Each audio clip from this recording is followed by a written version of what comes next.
Hello folks and welcome to this video. If you came here from yesterday's one, welcome back. If you didn't, welcome to this one.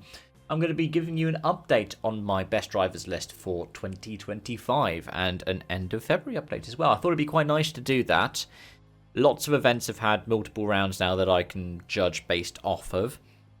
So in this video what we're going to do is we'll go through it. We'll have a look at what has stood out for me so far this year. And from there, I'll be able to give you what I think. I'll be able to say, okay, I reckon that this person is here, this person is there, and explain my methodology a bit. But before I get into that, if you do enjoy this video, please do hit the like button, and if you have any thoughts, please leave it in the comment section. If you want to stick around for more of these, hit the subscribe button and hit the bell icon to be notified of any future uploads in terms of long form videos, short form, or even live streams. I do daily video content either about real world racing or sim racing. So without further ado, I can't believe I just said that again. Let's talk about the methodology. Because I'm not just scoring it out of 10 for each event based off of a driver's result. I'm also doing it relative to the expectations for them. So if they're in a slower car and they perform well, then they'll tend to do better.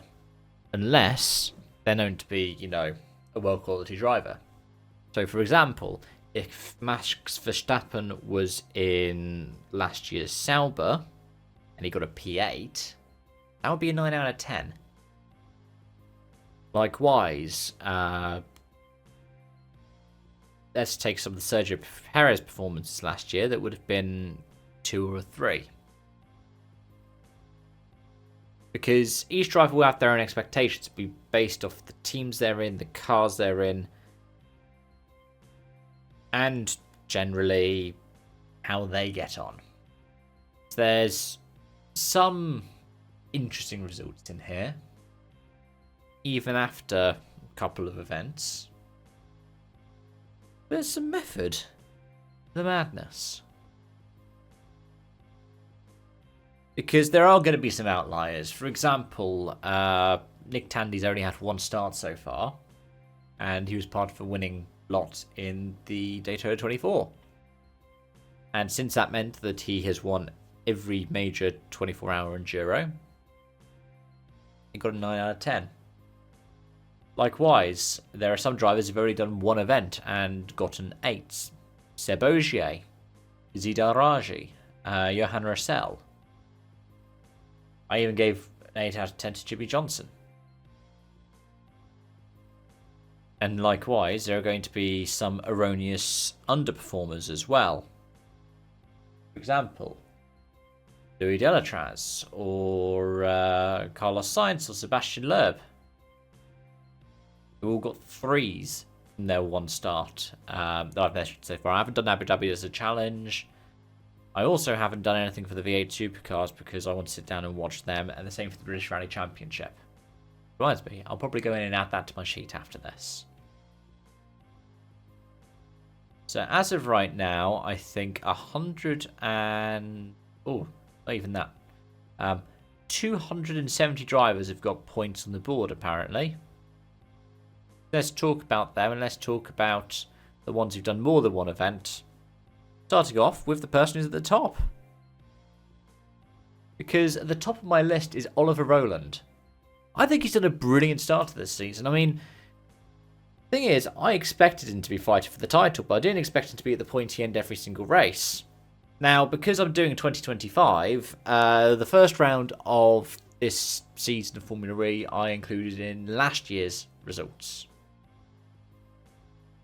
So, because I include Sao Paulo there, the 3 events that we have to judge on this year have all been rather good for him. So, I think he ended up getting a 9 and 2/8. So his average across 3 events is 8.3. Let's have a look at some of the closer challenges that we've got. Because after 3 events as well, we've got 2 drivers who are on a 7. That is Tyler Reddick and Denny Hamlin. Denny's strongest one was arguably, I think, the Clash. And Tyler Reddick, I think it was last week's one at Atlanta, was his highest rating. And yes, I'm right. Hamlin, 8 for the Clash, 7 for the 500, and 6 for Atlanta. I was wrong about Reddick, though. It was a 7 at the Clash, an 8 at Daytona, and a 6 at Atlanta. Other drivers that stand out, Adrian Formeau, after 2 events, has a 7. Got an 8 in Monte Carlo, I think. And then a 6 at Sweden. Or no, even more varied. It was a 9 and a 5. 5 because he was doing well and then had the mistake into the snowbank. And a 9 because, yeah, pretty much a Trine Davey was contending for the win. Very nearly got 2nd place. Let's have a look down the other end for drivers who've done more than one event who have some bits to try and pick up as well. Perhaps unsurprisingly, they're people who have been struggling in their series so far this year. I feel a bit harsh giving the same average score across these 3 events to these 3 different drivers because they all are there for different reasons. Because after 3 events, they're all on 3 2/3, or 3.67. Austin Dillon, the driver of the 3 car in NASCAR, he's just not really been there much this season. I think he missed the main race of the Clash, even. Ty Gibbs, likewise, struggled at the Clash, struggled again at Atlanta. And the other one's David Beckman, because although he's a Formula E rookie, and I feel like I've been the harshest with him, he's not performing relative to his teammate. And especially when his teammate is still managing to be quite peaky in trophy sometimes, and he's not, in, say, a Porsche. I was thinking he might do a bit more. Likewise, other drivers that are a bit further down on my list are the likes of Mitch Evans, because of his incident that he had in Jeddah, I think. And Sam Bird, similarly, for Mexico City.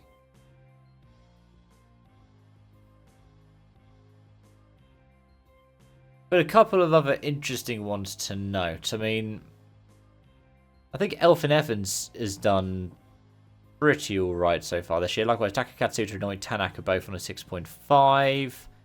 Elfyn Evans has gotten a 7.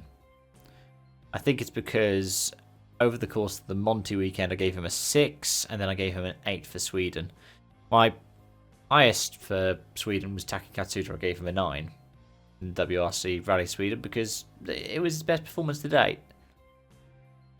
I really felt that he, as well as Elfyn Evans, really, because Elfyn Evans was first on the road, deserved the win. Shame he can't split between 2 drivers. But yeah, those are the ones that have stood out so far. So let me know anything of interest to you from what I've said there in the comment section down below. And if you want to find something else similar to this, look at my previous video where I looked at the difference between my top 100 of last year and Autosport's top 50. Thanks for watching, folks. Until next time, bye for now.